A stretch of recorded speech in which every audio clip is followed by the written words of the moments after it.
and welcome to Casual Learning. I'm your host, John Bannon. Today I'm going to do a video summarizing Chapter 3 of my newest book, Superdeterminism Defeats Atheism. You can get this book on Amazon Kindle. So this book is basically a refutation of the points of atheistic ideology that I listed in Chapter 1 of my book. So this is the first point of atheistic ideology, that God is not real. So I'm going to refute that in Chapter 3 entitled God is Real. Um, Dr. Hanson's proof that the universe is a predetermined static block universe without continuous causation in physics is the basis of the strongest argument for the existence of God that has ever existed. Now, Dr. Hanson's proof, which was published in 2020 in Physics Essays, volume 33, number 2, um, May or June of 2020, is simple and straightforward and convincing. And it uses Einstein's theory of special relativity, uh, one of, if not the strongest physics theory in existence, to prove that continuous causation in physics is not real. That fact is what allows me to formulate the superdeterministic argument for the existence of God, which is the strongest argument for the existence of God of all time. How do I know it's of all time? Because I know what all the other arguments are, and I know their flaws. And this is the only argument that doesn't have any flaws. And it's based on Einstein's theory of special relativity. So nobody can poke a hole in Dr. Hanson's physics. It's solid physics. All right, so the superdeterministic argument for the existence of God is a simple argument, and it's comprised of four parts. The first part is that our universe is a predetermined static block universe without continuous causation in physics. And that first part is substantiated by Dr. Hanson's proof.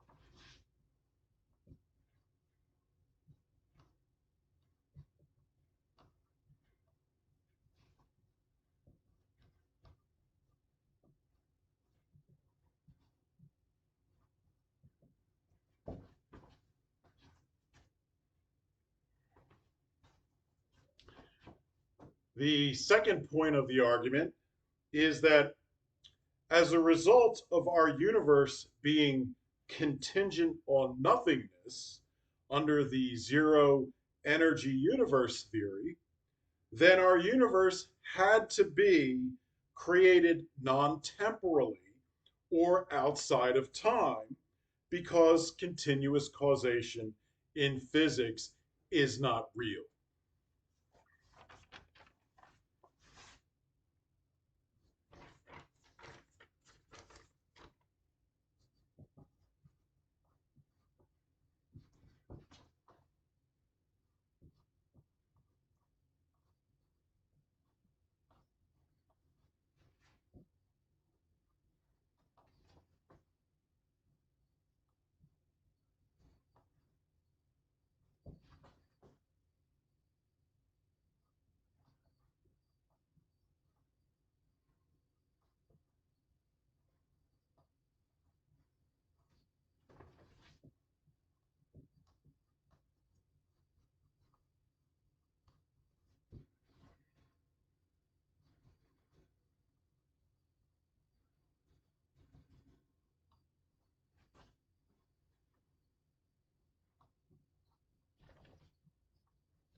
The third part of the proof is, or the argument, I should say, that the creator of our universe would have to know of and understand all the advanced technologies that exist in our universe in order to predetermine their existence in our static block universe. So, this is a logical proof.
And finally, fourth, therefore, a supremely intelligent creator of our universe must be real.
Now, the zero energy universe theory says that the positive energies and negative energies, which means gravity, in our universe perfectly cancel one another out.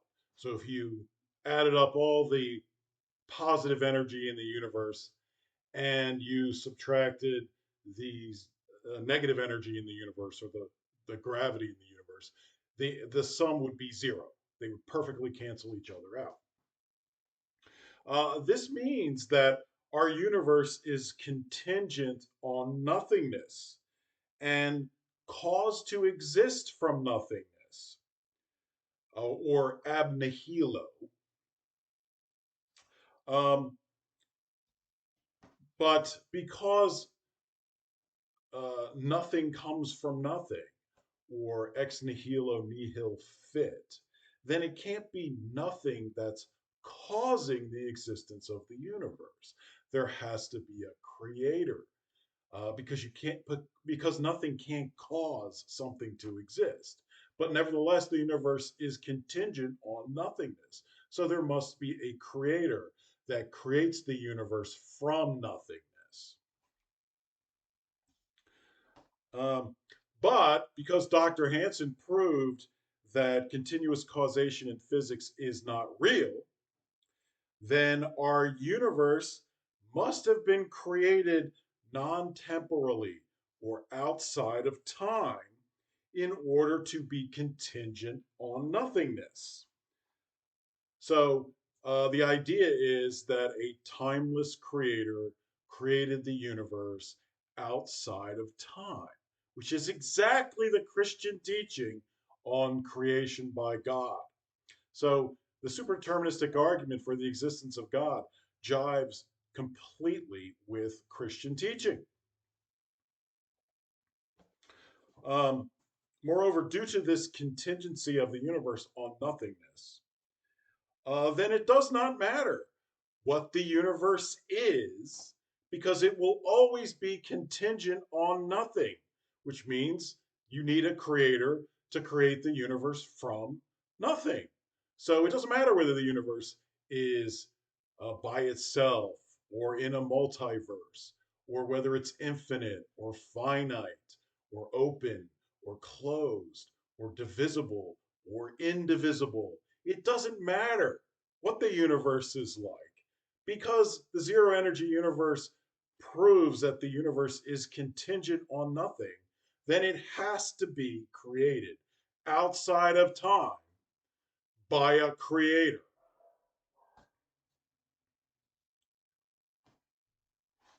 Um, and the zero energy universe theory was endorsed by the famous uh, British atheist physicist Stephen Hawking. So the superdeterministic argument for the existence of God is essentially turning these atheistic arguments against their atheistic originators. So the zero energy universe is often argued, for example, by a physicist like Lawrence Krauss to prove that the universe was caused by nothing. But without continuous causation in physics, that's impossible. Nothing doesn't have the actual power to cause anything. That's what Dr. Hansen proved. So, but nevertheless, the zero energy universe theory is correct, which means there has to be a creator who created the universe from nothing. Uh, so, this is a great way to turn the tables on some of the best atheistic arguments there are. Moreover, the zero energy universe theory has been proven to be true by a theoretical physicist named Samuel Berman in an article entitled On the Zero Energy Universe, which you can find at the International Journal of Theoretical Physics, volume 48, pages 3278 to 3286. That was published August 25th, 2009.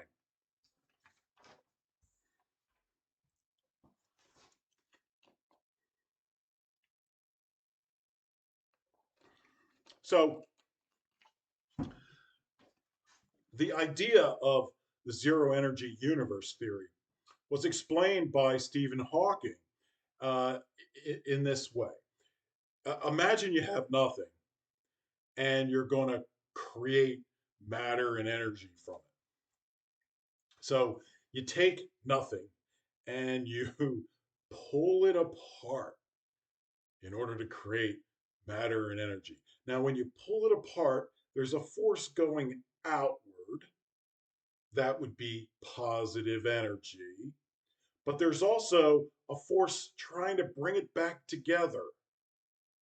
That would be your negative energy or gravity. So when you pull nothingness apart like that, you end up with positive and negative energies. And those positive and negative energies have to cancel each other out because they came from nothing. So you pull them apart, and if you put them back together, you get nothing again.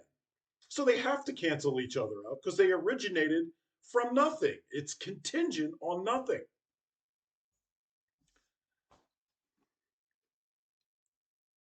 So the creation of the universe by God from nothing, or ex nihilo, is exactly what Christianity claims to be true.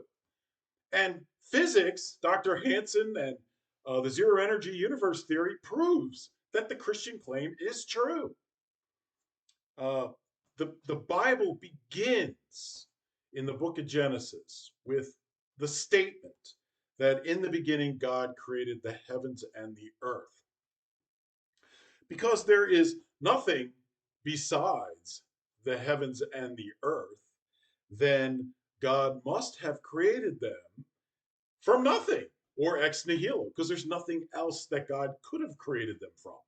So the first line of the book of the Bible tells us that God created the universe or the cosmos from nothing, ex nihilo. And that's exactly what this argument proves or says. So the superdeterministic argument for the existence of God is perfectly in line with Christian teaching, straight out of the book of Genesis, line number 1. Um, Moreover, whatever created the cosmos cannot be any sort of mechanism, because mechanisms have parts to them. But without continuous causation in physics, as proven by Dr. Hansen, those parts cannot actually cause anything to exist.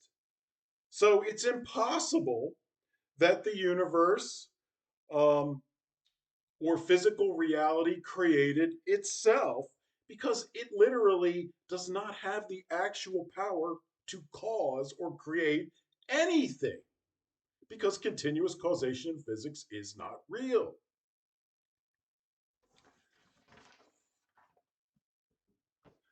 So that leaves only the question of whether this creator is intelligent or not. And that's what the third part of the proof addresses.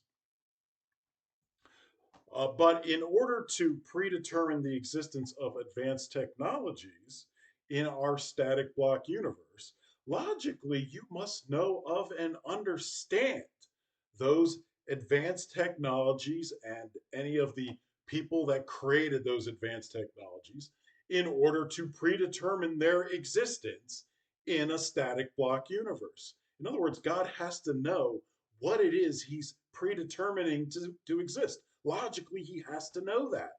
And if it's an advanced technology, God logically has to understand that advanced technology in order to predetermine its existence in our universe. So consequently, God has to be more intelligent than the most advanced technologies in the universe, and any race of being that created those advanced technologies, which means God, by definition, would have to be supremely intelligent, more intelligent than any technology or race of being that exists in the universe, because he predetermines the existence of all those things, which means he has to know and understand them, which means by definition he has to be supremely intelligent. So there's your proof of God.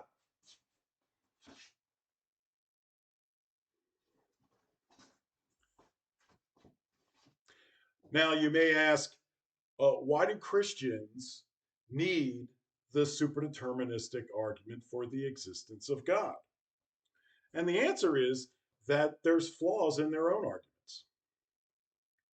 So this is the best argument there is. And I can point out a flaw in every other argument for the existence of God, except this one. For example, arguing that the universe requires a first cause, or the Kalam cosmological argument, is a good argument for a first cause, but it doesn't tell you whether that first cause is intelligent or not. It doesn't prove the intelligence of the cause. How do you know the cause is a supremely intelligent creator as opposed to a supremely stupid or dumb creator? Something like chaotic randomness, something like the behavior you might see at the quantum level. That some people claim that the universe was created by quantum fluctuation. How do you disprove that that's true? How do you show that the Copenhagen interpretation of quantum mechanics is false and that the universe really isn't caused by some random fluctuation of a pre-existing quantum field? How do you do that under the first cause or Kalam cosmological argument? The answer is you can't.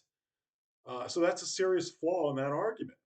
Whereas this argument proves that the universe was not created from a random or chaotic quantum fluctuation because continuous causation in physics is not real.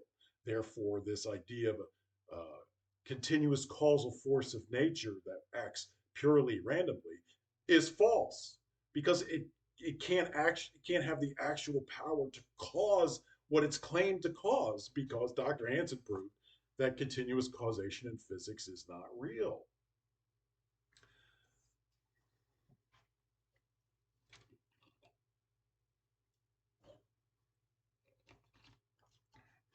Another argument that Christians use is the fine tuning argument. Now, there's a flaw in the fine tuning argument as well, and that's that even if you assume that the universe is fine tuned uh, for the existence of life, that doesn't guarantee that you're going to get life, let alone human beings. And the Bible in the book of Genesis says that God purposely created human beings. So the fine tuning argument leaves the creation of human beings up to chance. And that is not purposeful creation by God. So fine tuning does not comport with the Bible. It doesn't. It's a good argument otherwise, but it does have a serious flaw. Uh, we can also look at some of Thomas Aquinas's metaphysical arguments for the existence of God, and they have flaws too. For instance, claiming that God is pure causality or actus purus is problematic because Dr. Hansen proved that continuous causation in physics is not real. So, how can God be pure causality when causality, at least in time, isn't real? Aquinas claimed that God's essence was his existence and that God was the essence of existence. That is, God is the active being or actus essendi. Um, but in light of Dr. Hansen's proof, that can't be true either. There is there is no actual causality in time in the universe in order for God to be a pure act of such causality. Moreover, the hyperplanes of space time are timeless physical realities because they cannot be created in time without continuous causation in physics. A timeless physical reality is not conserved in time because it does not exist in time. Therefore, God's actus essendi or active being does not exist because physical reality does not need to be acted upon in time in order to maintain or conserve its existence. So the idea is, well, we have this object, but this object also continues to exist in time. So we're saying that, God must act to have this conserved in time, to continue to exist in time. So God's essence is existence. It's the act of being. God is acting to conserve this object in time. Otherwise, I guess it would disappear. But Dr. Hansen says no. Uh, this object is actually an appearance on a timeless hyperplane of spacetime. And a timeless hyperplane of spacetime is not subject to time. It's not caused in time to exist, so it's not subject to time, which means it's a timeless physical reality. It doesn't need to be conserved in time because it's not subject to time. Therefore, timeless hyperplanes of space-time do not require a God to conserve their existence in time. It only requires a God to create it or annihilate it. That's it. It's a timeless physical reality. And that act is an act of creation, not an act of conservation or an actus ascendi.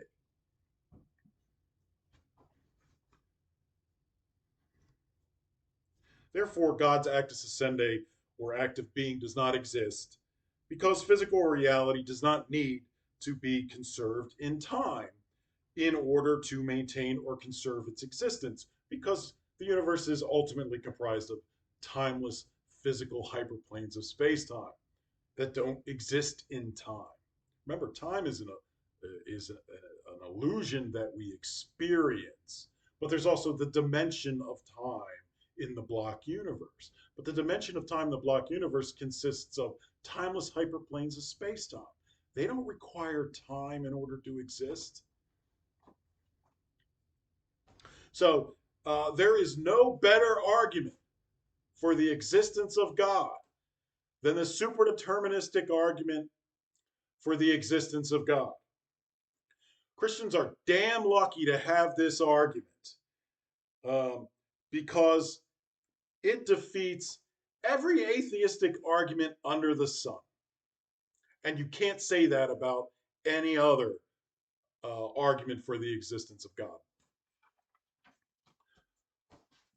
And on top of all that, the superdeterministic argument for the existence of God is the only argument for God's existence that allows you to believe both in the existence of God and Christianity as well as science. So you don't have to be anti-science or attack science in order to believe that God exists under this argument. So next time I will be back with a video summarizing chapter 4 of my book, which is entitled Objective Morality. And hope you learned something, and take care.